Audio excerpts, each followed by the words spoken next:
Okay, is that viewable, visible well enough? All right, awesome.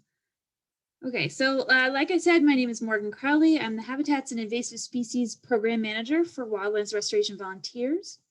I've been here with WRV for since 2014 on the staff, and before that I was a volunteer for many years. Prior to my joining the staff of Wildlands Restoration Volunteers, which I'll probably abbreviate as WRV throughout this presentation, just so you know what I'm talking about if I say WRV.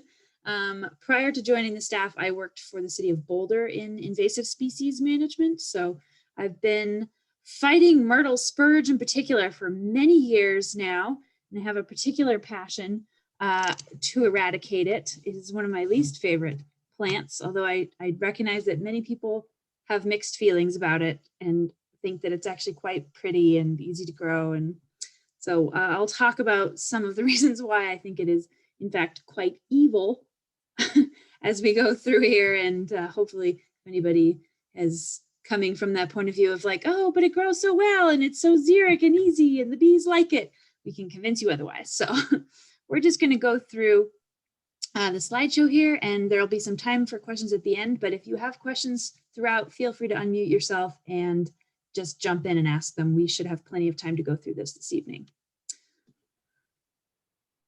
David, did you want to introduce yourself as well since you're here? Sure. My name is David. I've also been around WRV in some capacity for about 15 years and have been working on Myrtle Spurge for at least the last 5 or so. And I also do not like it. It's a nasty plant, really. So David, for anybody of the side at the end of the slideshow, we'll have some contact information there if you want to reach out to us for more information, although most of you have already emailed me, so you have that.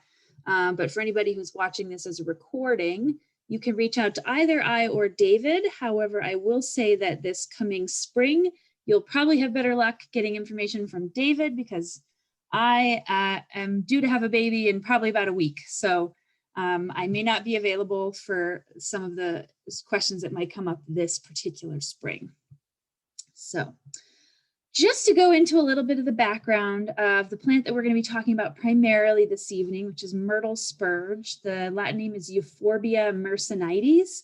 It is native to sort of the Mediterranean area, and it was brought to North America, and it was brought to Colorado and promoted widely in the 70s in particular as a really easy to grow, xeric or drought tolerant perennial that was, owing to its sort of succulent-like properties, actually quite resistant to fire even, since it doesn't dry out in the fall and therefore doesn't, like some grasses that dry out, present more of a fire hazard when which is a major concern, obviously, of folks in the foothills, and maybe even more so after this past summer.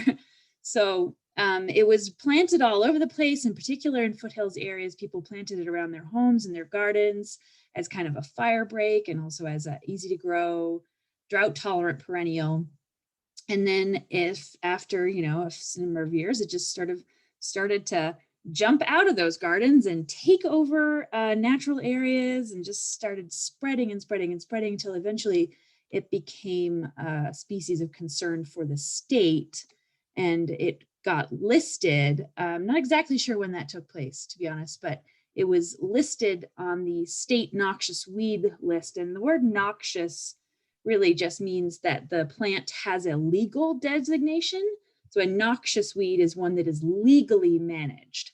So the Colorado Department of Agriculture, or the CDA, manages Myrtle Spurge, and they consider it an A-listed species. So there's 3 grades of noxious weeds. There's A, B, and C list, and A-listed species are the most, tend to be the most aggressive species spreading, or they're of the most concern. And sometimes that can also mean that there's just not very much of that particular weed in the state, so they may be managed more aggressively because there's a good chance that it could be eradicated before it becomes a bigger problem. So Myrtle Spurge is definitely one of those that is pretty widespread. If you're familiar with it, you probably have seen it all over. This plant can be, I think, especially in the early spring, can be identified from quite a ways away. Oftentimes you can tell there's a patch from as much as a mile away. I've actually been able to identify patches of Myrtle Spurge through aerial photos myself at times, because it has such a distinct color. So if those photographs are taken at the right time of the year, in the spring in particular, before grasses really get taller and conceal it, it's very, very easy to spot because it's got this sort of greenish yellow flower. So spurge is a perennial plant, which means that it comes back year after year. Unlike a lot of the noxious weeds and listed species are biennials, which are a little bit easier to control because they have 2 years of growth. And as long as you don't let them go to seed, you're pretty much guaranteed to be able to get rid of that plant. Myrtle Spurge is a perennial. So this same plant will come back year after year after year. So you really, in order to control it, you have to get the root out. There are a lot of perennial weeds that have underground root systems, which are much more difficult to control. Myrtle Spurge, fortunately, is just a tap-rooted perennial. So if you can get at least the bulk of the root from a single plant, you're probably likely to get rid of that plant. And it can be, and we have seen great success, even though it can be overwhelming at first if you have a large patch. We have seen that people have great success getting rid of it with a few seasons of concerted kind of effort and pulling all the seedlings in the spring. So it's really fairly easy to identify. We'll go through some pictures to show some lookalikes, but it is evergreen, so you will be able to see it throughout the year.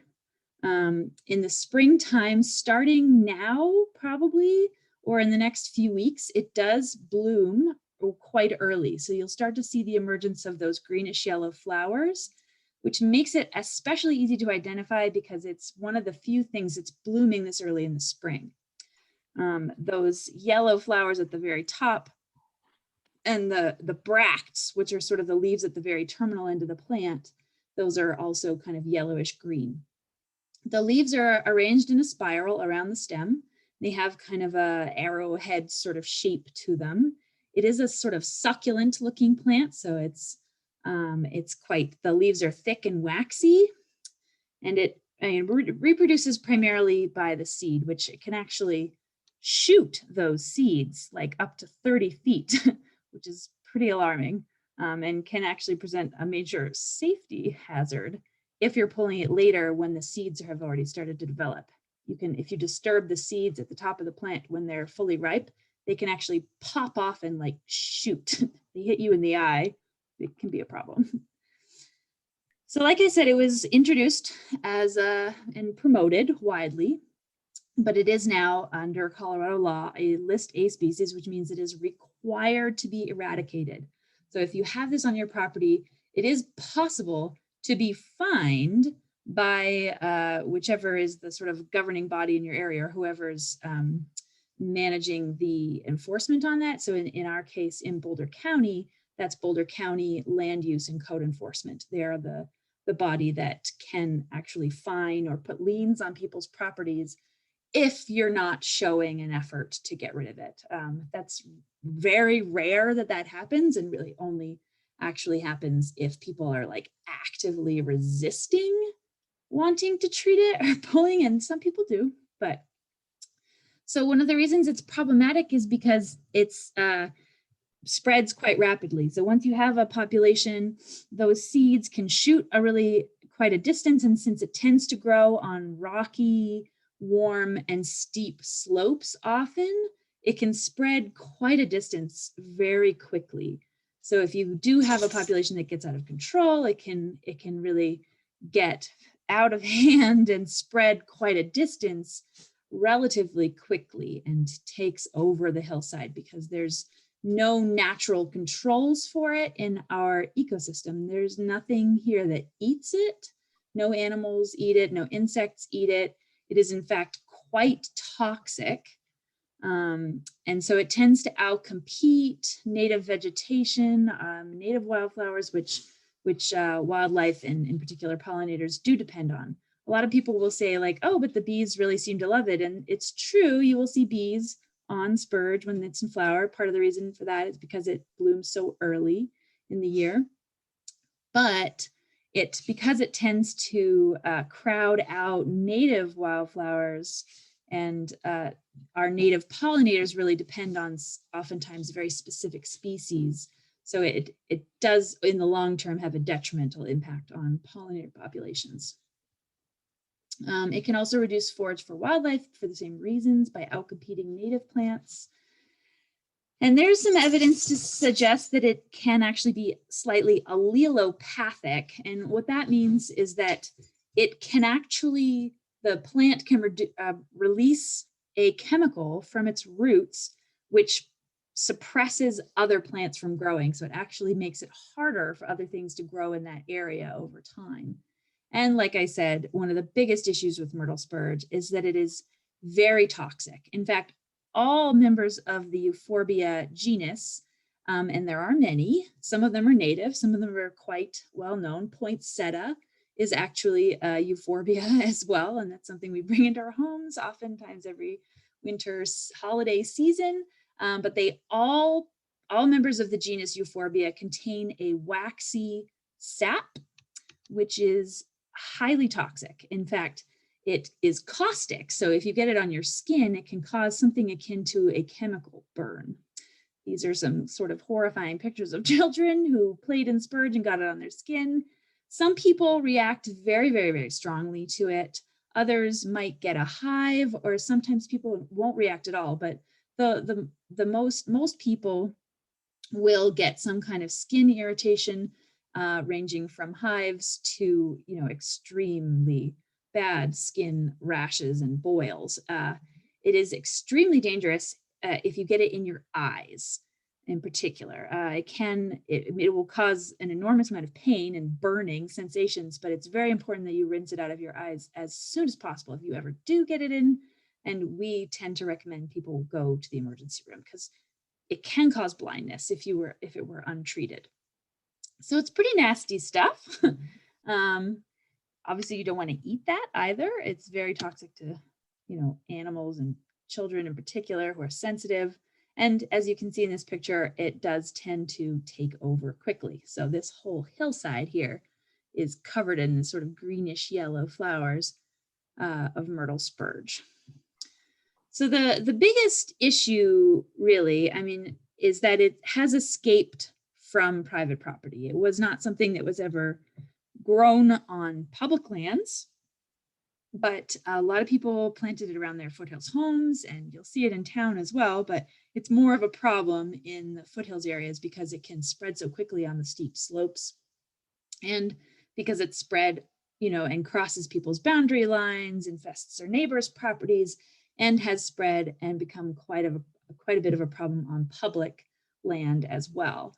So all of the, the public land agencies that we work with, which include City of Boulder, Boulder County, Parks and Open Space, Jeffco, we've worked with a whole bunch of different agencies over the years.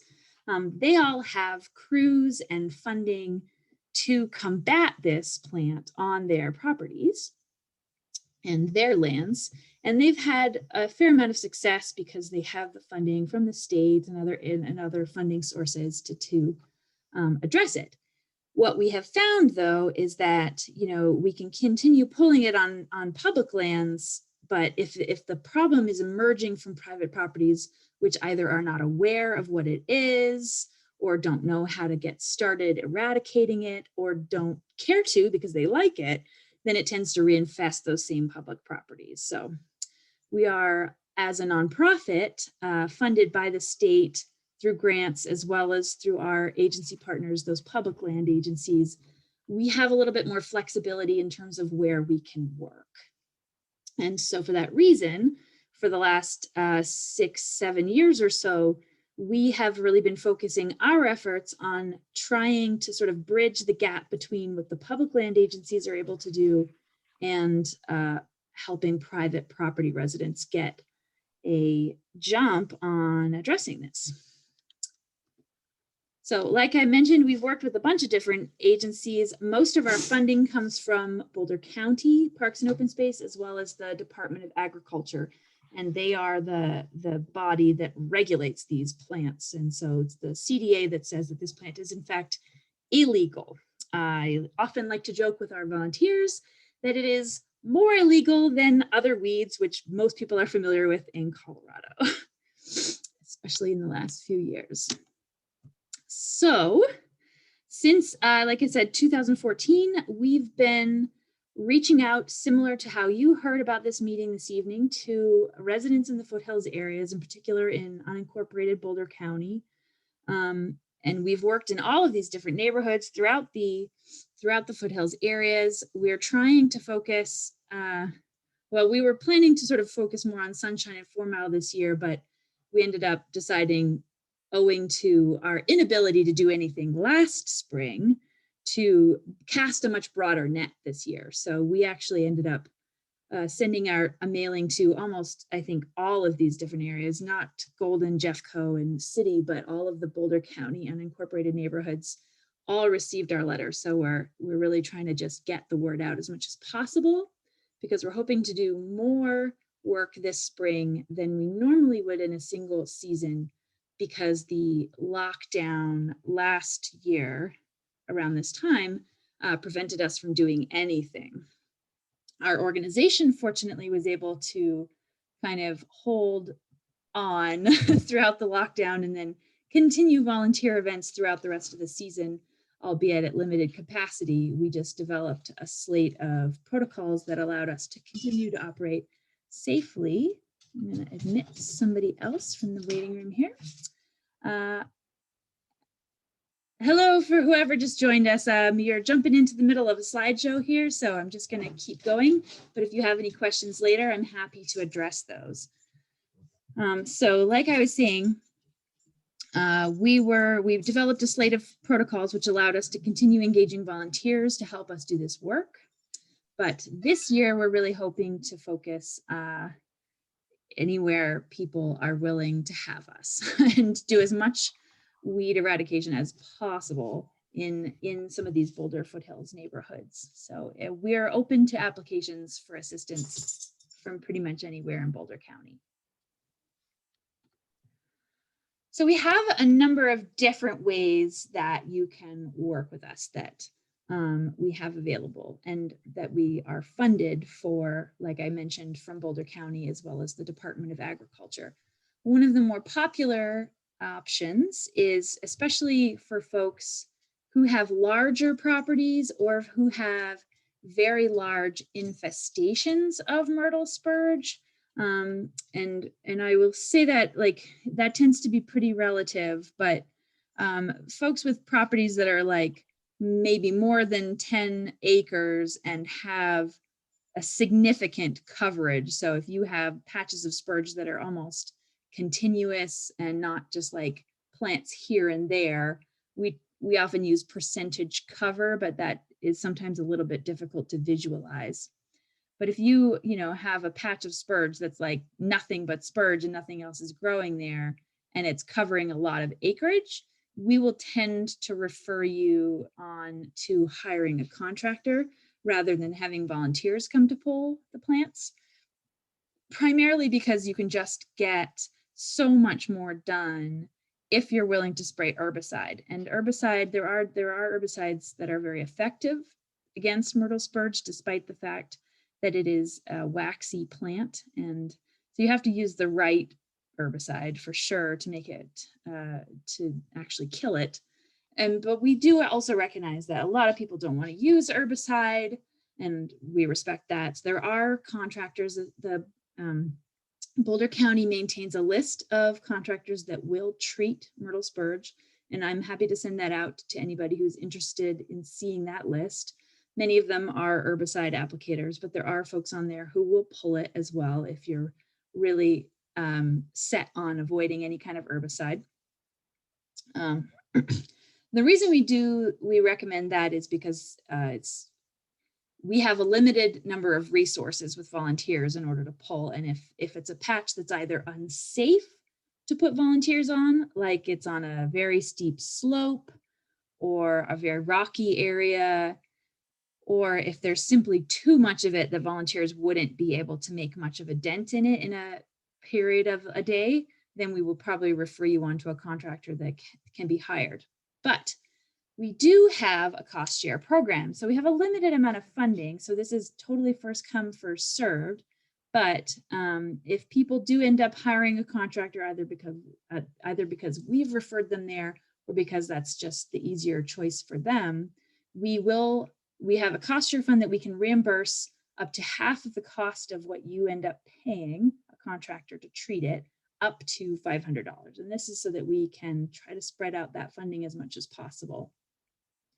The only caveat for us is that we just have to see the receipt, and it has to have taken place between March and ideally the end of May. There's a little bit of flexibility on that, but for the most part, the reason we have the time constraint is because that is when this is most effectively treated. Partly because it's easiest to identify, but also because as of May, this plant is starting to produce seed.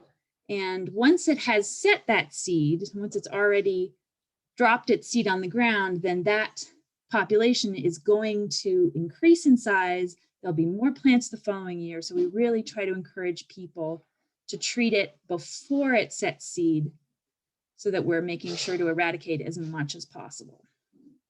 So that's the cost share program. And there's an application for that that's available on our website.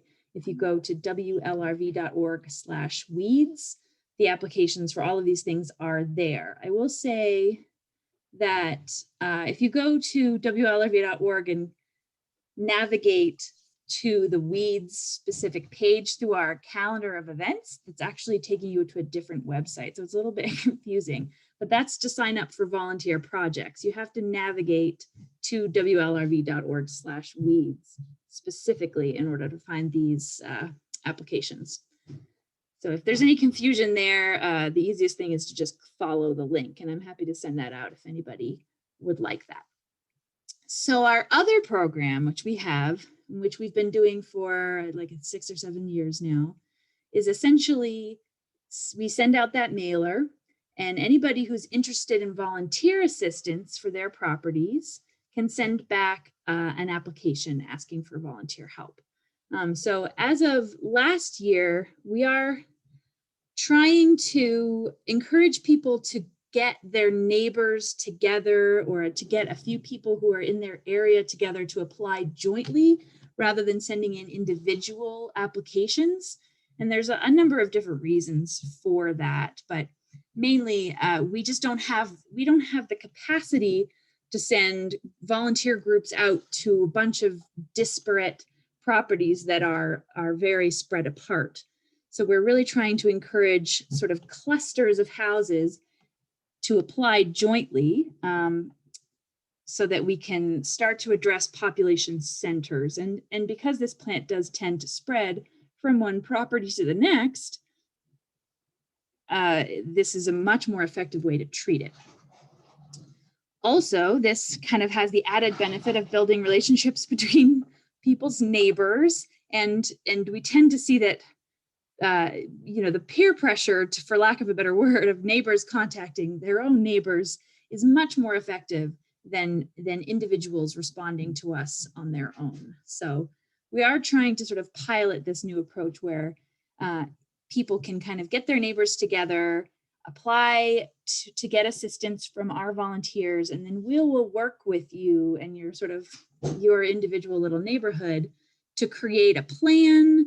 So we'll basically act as sort of a consultant to help you map out where the spurge is, set some dates for when you want to pull it, and we can absolutely help with volunteers. We do have access to thousands of volunteers, and I can tell you that having just released our project schedule for events for the year, and WRV does all kinds of different restoration type projects throughout the course of the year, not just weeds. We just released our schedule to the public a week ago, and it was nearly over 100 projects were filled with wait lists in 3 days. So people are really eager to get out there and volunteer this year. So we have lots of folks who could come out and help, but we do ask that people sort of try to take some of the burden upon themselves to treat their own property, since that is a legal responsibility.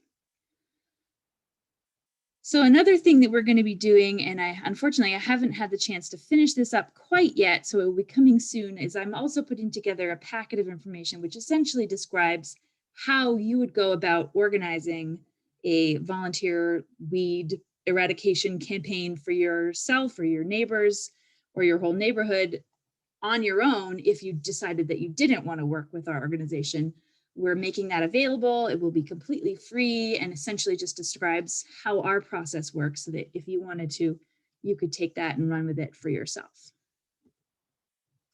Okay, I'm just going to stop here really quick and just see if anybody has any questions at this point, because that was a lot of information. And then I'll go back to the screen share. Does anybody have questions? Yes, Eric. Hi, thanks for putting this together. I think we discovered some Myrtle Spurge on our property. It's in the Bow Mountain Wagon Wheel Gap area. Yep. And it's absolutely, I mean, I know for a fact it's there. I'm okay with tackling a fairly large area on my own, but I'm curious about what the best way to handle it is. And it sounds like herbicides are a good idea, and it's all over the place mixed in with grasses. Is that a kind of, does that kill everything, or are there herbicides that can be very selective for just Myrtle Spurge? Because there's not that much other vegetation there, but I don't want to kill what's there. Yeah, absolutely. Yeah. So that's a great question. The herbicides that they tend to use for Myrtle Spurge are not like general herbicides. They're not going to kill everything. They tend to be a bit more selective, but you'd also want to make sure that either you are very careful in applying it yourself, or that you're hiring a contractor that knows really well how to identify the plants, so that they're only applying herbicide to the plants that you want to kill. It is, Okay. These are very toxic chemicals, obviously. So you want to be careful with how they're applied. And the contractors that are listed on the Boulder County list, in particular, I would recommend Steve Johnson, who we've worked with a lot. He's very good. His name is on that list. He, knows very well how to treat this particular plant. And so they're being careful with where they spray and how to spray, so that they're not getting it on plants that you don't want to kill. And probably not hurting themselves either. I guess some of the stuff could be dangerous for people as well. Certainly, yes. Okay. Yeah, you don't want to get it on. All right, I appreciate the reference. And then, yeah, we started pulling some of it out ourselves, but even just a single droplet on your face just burns, and it's very unpleasant. So it's not something that we want to tread very carefully when we're taking care of this. Indeed. And I'm okay to reach out to some of the other neighbors once we get a handle on it. Is this something where your volunteer organization might come out and take a look and just sort of help us make sure that we're tackling our particular situation in a smart way? Yeah, so what I would say is the way our program is meant to work is that especially if you've got a handful of neighbors, if it's spreading across those different property lines, then yes, if you want to apply as a group for assistance, then what we would essentially do is work with you to identify where it is, what would be the best sort of method for treating it. We'd sort of kind of give you an idea of where we would recommend that you start if you want to pull it versus use herbicide. And we would help you put together a plan that would probably be something that you'd want to enact over the course of 3 to 4 years, because it can take a while. Obviously, especially if it's an established population, you're going to have seeds that are in the soil that won't have germinated yet. So it's always going to take multiple years before you really start to see the eradication happening. But we have seen that populations can be dramatically reduced even just in a single year if you're really on top of pulling it, and if you pull it at the right time of year. So you will see major reductions. So if you apply as a group, then we work with you, we help you create a plan, we'll help you map it, we'll show you what it is. We may point out other plants that are there as well. And we can also host volunteer events for you, since we do have thousands of volunteers. If you decide, okay, we're going to put together this project on this day, we can put that up on our website and open it up for our volunteers to sign up as well, so that we can assist. And then you can get a group of however many people we're allowed to have. Obviously, during the current situation with the COVID, there are limitations on group sizes, but currently we're operating with a group limitation of 25. But if the COVID dial goes down to blue, which is sort of anticipated sometime in the near future, we would be able to engage larger groups. And we're hoping that we are able to, because we have wait lists, hundreds of people on wait lists who are really wanting to volunteer. So essentially we can help recruit people to come out for a day and just get an enormous amount of work done. We provide all the tools and the safety gear required for our volunteers. So that's kind of in brief how that program works. But if you decide to apply, then we'd go into much more detail about how exactly we will help. Thank you. Sure. Any other questions before I go into identification? Okay. Back to my screen share. Alrighty. So, Myrtle Spurge. This is Myrtle Spurge here, Euphorbia mercenites.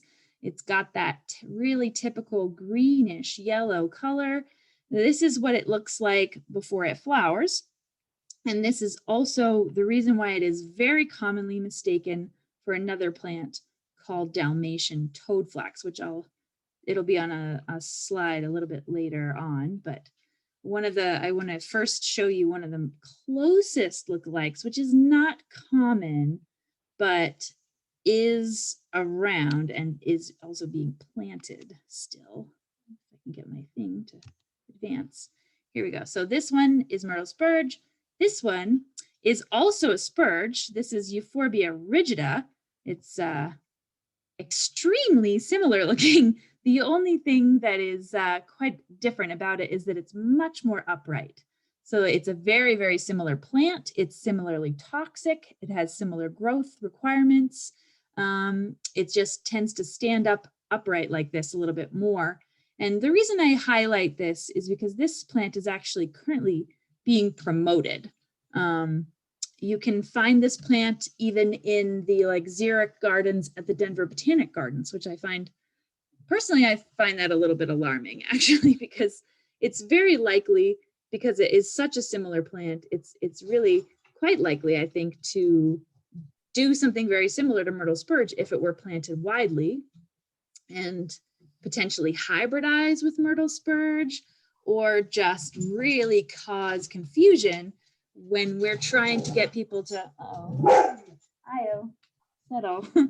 Dog, cause confusion when we're trying to get people to pull Myrtle Spurge. I have, at least on one occasion, knocked on somebody's door to let them know that they had Myrtle Spurge, and they pointed out to me that it was in fact not Myrtle Spurge. It was this other plant, which is not illegal. In fact, you can buy it in nurseries. So I point that one out not because it's very common, but because it is very similar. The difference really is that it's more upright and the leaves are quite a bit pointier, whereas Myrtle Spurge is a little bit more rounded. These leaves are narrow and prickly, and it sort of points up. This one I include because it's also a euphorbia and it's a very common weed, but it's very tiny and grows in like sidewalk cracks and stuff, and is more commonly mistaken for like purslane or something. It's also toxic, but it's not likely to be misconstrued for Myrtle Spurge. So there are a handful of other spurges as well in Colorado. This one, which you're not likely to misidentify as Myrtle Spurge because it's quite a different color. It's white and has these white leaf margins, but this is actually a native wildflower. This is our native spurge, Snow on the Mountain. It's not particularly widespread. I've only seen it a handful of times, but definitely don't want to pull that one. And then we also have, and in oftentimes the same areas, we also have leafy spurge and cypress spurge. And these are both also listed noxious weeds in Colorado. The main difference, I mean, they're different, they have very different leaves, and both of these are also much more upright than Myrtle Spurge, which tends to lay on the ground. But these are also not tap-rooted perennials. They are perennial weeds, so they will also come back year after year, but they are what are known as rhizomatous perennials. So they are connected so one patch of weeds is actually a single plant. They are all connected to the same root system underground. And the big reason why that's important is that pulling these does not have quite the same effect. Because there's so much of the root system is left underground, if you pull it, they will tend to come back. It's very, very difficult to get out the whole root system. So these two particular weeds are much more effectively controlled with herbicide. You definitely could, if you had a small patch and you continuously pulled it, you definitely could, over the course of time, exhaust the nutrient reserves of that root system so that eventually it will stop growing. It's just a little bit more of an ongoing campaign, unlike Myrtle Spurge, where as long as you get most of the root, you've killed that plant. Can I ask a question? Yeah, absolutely. That's my interest. Yes. Is it an A listed one as well? I believe so. Actually, let me just double check that right here. I believe Leafy Spurge is A, but it might be a B list. I have. The other question is, does it Cypress Spurge for sure. the seed thing as early as the Myrtle Spurge? I think it's a little bit later. We don't, so because it's not very effectively controlled by pulling, our volunteers don't pull it. Hang on, I'm just flipping through my book. So I don't have as much familiarity with that because it is primarily controlled with herbicide. I believe Leafy Spurge is a B list species. It's more common in agricultural settings, although I have seen it in the foothills as well. It's more of a problem in like fields. Flipping through my little handy noxious weed book here. But yes, so Leafy Spurge is a B list species. So it's not as enforced upon.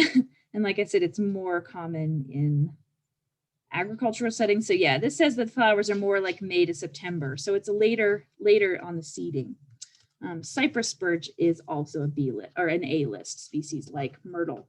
And largely that's because it's just not as common. So like I said, you could pull Leafy Spurge, especially if you don't have a huge amount of it. It's just not as effective. Herbicide is going to be more effective for that. Okay, thanks. Yeah, okay, so this one here, this is Dalmatian toadflax. So it is also a noxious weed, but it's not an A-list species. It's a B-list again.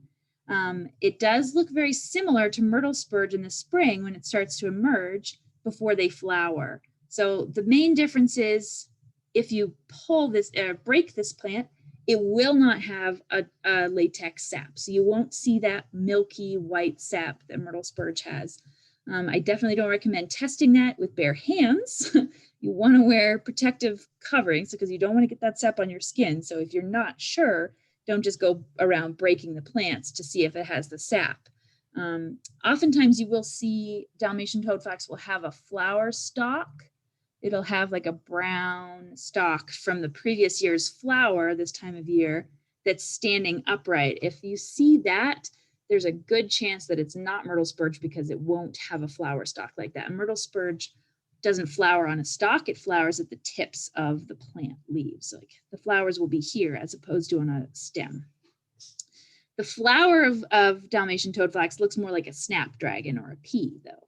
So it's a very different flower. It is, however, also yellow, which is why it is very commonly mistaken. The leaf is similar and it has a yellow flower, but the flower will be more, it'll flower quite a bit later in the season, more like end of May, June is when you'll start to see those flowers.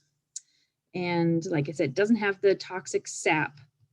And this one is also a rhizomatous perennial. So it also has that root mass, which makes it not the most effective thing to pull.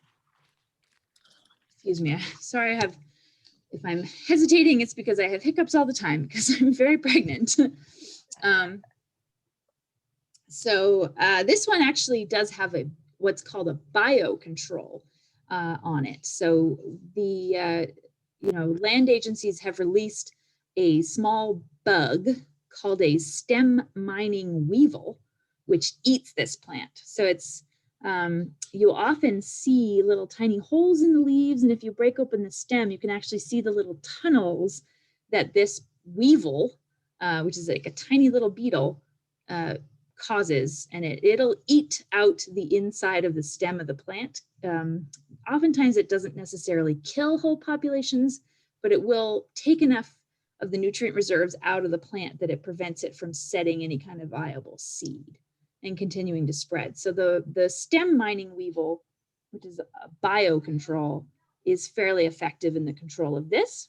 It's not, however, very available to people to purchase their own. You can, I believe, purchase these beetles and release them on your plants, but I don't think it's the simplest thing to get a hold of them. If you're interested in more information about that, though, I can probably find that and figure out how to make that information available to you. If you have this on your property, I know I've spoken to at least one of you who does. So these are some native plants that you don't want to misidentify as Myrtle Spurge and start pulling them. We've got this yellow alyssum. I did have one person call me once to come up and look at their property. They said they had acres and acres and acres of spurge, and it turned out to be Oregon grape, which I was very happy to let them know is actually a native shrub and not at all a problem. But they do have, those yellow flowers, and if that's what you're looking for, especially if you're not accustomed to working with plants and really used to identifying different plants, you see that yellow flower and it may just make you worried. So to go into a little bit about how to safely pull spurge, if you have identified this on your property, the hazmat suit's a bit of a joke, although maybe less so now that we're in this COVID world. But when you're pulling spurge, you do absolutely want to wear protective coverings so that you are not getting that toxic sap on your skin or in your eyes. We recommend wearing some kind of eye protection. Volunteers often will just wear sunglasses or glasses, but safety glasses are better. Anything that wraps around your face is ideal. And mainly that's just on the off chance that you accidentally try to adjust those sunglasses or eyeglasses and touch your face and potentially get the spurge sap in your eyes because you're adjusting your eye protection. We have had that happen to volunteers where they are wearing their gloves, they're wearing their eye protection, and then they go to adjust their eyeglasses because they've fallen slightly down their nose or something, and they end up getting it in their eyes that way. So eye protection is really important. If you've got goggles, you may as well wear them.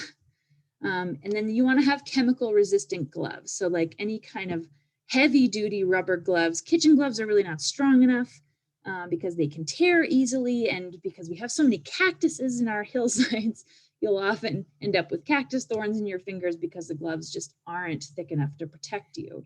So we would recommend like heavy duty chemical resistant gloves, which you can get at most hardware stores. They have oftentimes like a kind of fabric-y lining, and they're very heavy duty rubber. You want something that will cover at least beyond your wrist. Often those gloves are a bit longer. It's kind of more like a kitchen glove.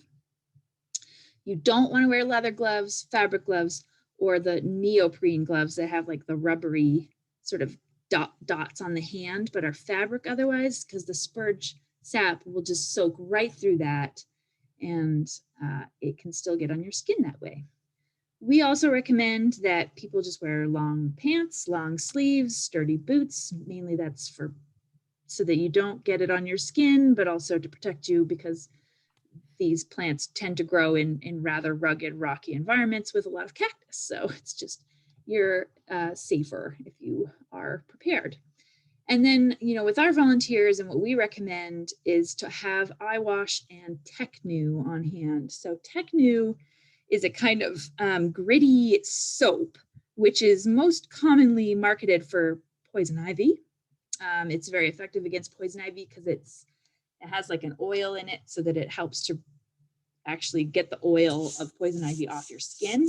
And spurge sap is actually latex based, not oil based, but the Technu does help with that more than regular soap or just water, which won't wash the liquid off. So you want to have something that has some like grit to it to really get that sap off of your skin. If you are out there and pulling and you get it on your skin or you get it in your eyes, you really need to wash that off and rinse your eyes, flush your eyes as soon as possible. I mean, you'll want to. If you get it in your eyes, it burns. It's very unpleasant. I have a number of houseplants myself that are members of the Euphorbia genus. They often, they range anything from poinsettia, like I said, to things that look like giant cacti. And they're all in the same genus. They all have the same toxic sap. And I had a mishap with a cat one night in the middle of the night. The cat knocked over the plant and I was cleaning it up before I really realized what I was doing and ended up getting Euphorbia sap in my eyes. It was extremely unpleasant, burned quite a bit. And because I've been pulling this for years and telling volunteers that they could go blind if they get it in their eyes, I was sort of freaking out. Fortunately, I did not go blind. I did have eye wash on hand, but I did go to the eye doctor to have myself checked out as soon as possible. And I would recommend the same. So I don't want to freak people out, but we do urge caution. It is very important that you be safe when pulling this plant because it's quite toxic. So I think I just went through all of this. You want to wash with Technu and water and flush your eyes out, then go, ideally go to the hospital, urgent care. I ended up going to the eye doctor the next day because it was very minor amount and I knew what it was, but I would urge caution. So like I mentioned earlier, you can reach out to myself or David with questions. I would recommend reaching out to David this spring in particular, who will be more responsive than me because I am due to have a baby in a week or so. So I may not be available, but my email, if you do email me, will forward to somebody else in the organization who can get back to you. So if you forget that, or you only have my email handy, go ahead and email me anyways. It will get forwarded to somebody who will get back to you. So any other questions at this point? I was going to ask where in Sunshine Canyon or if near Bald Mountain you have identified the Myrtle Spurge. I would have to look at a map of actual property addresses and to know off the top of my head. Off the top of my head, I don't know exactly which properties we've identified it on in the past. We've worked in that area and we've worked with someone who lives in that area off of, is Poor Man off of Sunshine Canyon? It is. It's a little lower down. It's below Bald Mountain. So I know for sure that there's spurge in that area on that street. We've worked quite a bit over the years with a resident up there whose name is Sindra. She actually was the originator of this entire program. She came to us and said, this is a huge problem on private properties. We need to do something about this. And our organization really didn't work with private properties a lot prior to that because we're a nonprofit. We focus on public lands, ecological restoration. But because of that and really realizing that this was a problem for public lands because it was coming from private, we ended up getting a grant to develop this program to help private landowners get a jump on the weed control. So I know there's some in that area and probably other areas too, but I'd have to look at a map. All right, thank you. And we do know, or at least we have heard that it grows up in elevation to like the Gold Hill area. Okay. And it's kind of all over the foothills, Mm-hmm. in that area. So it's quite likely that on any nice sunny south-facing slopes around Bald Mountain, Yeah. you'll probably find it. Yeah. It is nasty stuff, Eric. Agreed. I have tended to villainize it. I agree with your I agree with your assessment that it's evil. It is the worst plant that I've ever run across. Really, really nasty. Anyway, thanks for giving me some ideas on how to tackle it. I need to jump for another call, but No worries. appreciate the call, and Absolutely. and I'll reach out if I think I can pull together the neighbors. So thanks. Awesome. Yeah, please do. Thank you. And just congratulations to you, and hope all goes well with your experience with a wonderful little healthy baby. Yes, thank you. I'm just hoping I don't go into labor during this supposed storm of the century and like not be able to get to the hospital or something this weekend. I'm like, oh my God. I'm hearing predictions for like 6 feet of snow. I'm like, what? I don't think it'll actually be like that, but it's making my imagination run wild. So can you, just one question. Yeah. What's your link with the county, 1 and 2? So what I have it that I'm thinking about is Myrtle Spurge that's up here in Gold Hill and a few space. I mean, not Myrtle Spurge. Leafy. Yeah.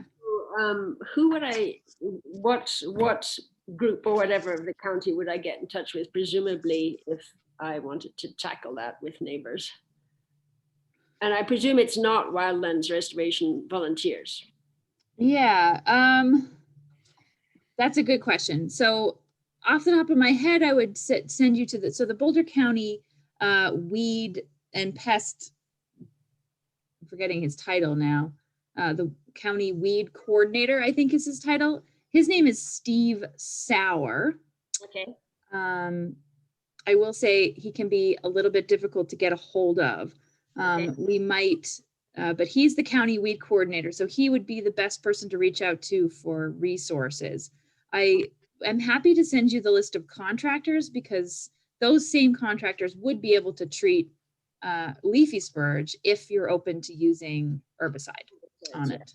If you're not, then there are, Pulling there are other. also, pulling is only moderately effective, and you have to keep doing it. Yeah. But if you're committed and you have the people power and you want to do it, like, I think you can control it with pulling. It's just, it will take more effort. Right. And there might be other options for leafy spurge. You know, I know a lot of rhizomatous perennials can be controlled, you know, with other. I have heard of a biologic actually, but I haven't looked into it much. But Yeah, that one is often controlled with goats, actually, especially where it occurs in agricultural settings. Like, goats can be trained to eat it and it doesn't poison them, which is somehow surprising. I'm not sure, but goats can be an effective control measure. So I assume there are other ways of killing it as well. I'm not sure if leafy spurge responds well to other, you know, more organic controls like vinegar. There's a product that I've used in my own garden, which is essential oil based, to control plants, called Burnout, which is mainly consists of clove and orange oil. So it literally just burns the plant. But I prefer that over vinegar because it doesn't linger in the soil, so it won't continue to kill other things. It is, however, not at all selective, so it will kill whatever you spray it on. So it's more useful in situations where there's like rocks and you've got weeds growing in rocks or something. And it sort of smells like Christmas because it's like clove and orange. It's actually quite nice, but it does work quite well. Yeah. Okay. I'm not sure if that would work on leafy spurge or not, but that's something that Thank you. That's helpful. Yeah, another resource, if you can't get a hold of Steve, you might try the Colorado State University Extension office. Absolutely. Yeah. Or even the Department of Agriculture. You know, the CDA does have a website where they have fact sheets for all of the different listed noxious weeds. They will have one for leafy spurge that talks about what they recommend as control measures for that. They tend to recommend herbicide because they're working at large scales, but there may be additional resources there. And yes, extension services are great to reach out to. Okay. Yep. Great. Thank you. Yeah. Slight diversion from Myrtle Spurge, but thank you. Yes, that's okay. It's still a spurge. It's still a weed. Spurge. Yep. Yeah. You got it so pretty. Still toxic. Thank you. Yeah. It's good to listen, and good luck Thank you. in the coming weeks Thank and you. onwards. Yeah. Indeed. The rest of my life. Yeah. Anybody else have any additional questions? Oh, we came in just about an hour. Nice.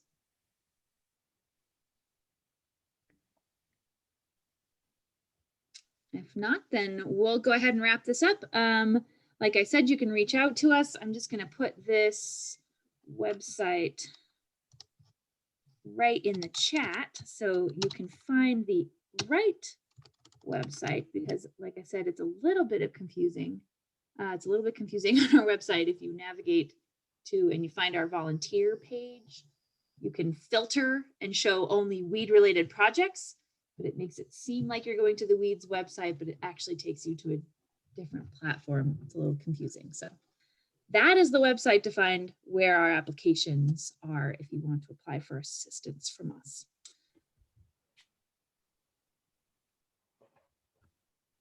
And if there are no more questions, then I will let you go, and thank you all for joining this evening. Good luck to you all in your fight against the weeds. And do feel free to reach out to us if you have questions. We are here and we're happy to be a resource. And the packet that I mentioned earlier, the sort of DIY weed control packet, I'm working on that. I will try to get it done before I go on maternity leave. But if I can get that done, it will also be located on this website. So you can download it, and it will be available as a resource to help you develop your own weed control program. Thank you so much. It was very informative. Thank So all the happy to best. be helpful. Excellent. Bye-bye. Thank you all. Bye. Have a good evening. Bye. Bye, Bye-bye. David. Talk to you tomorrow, probably. All right. Bye.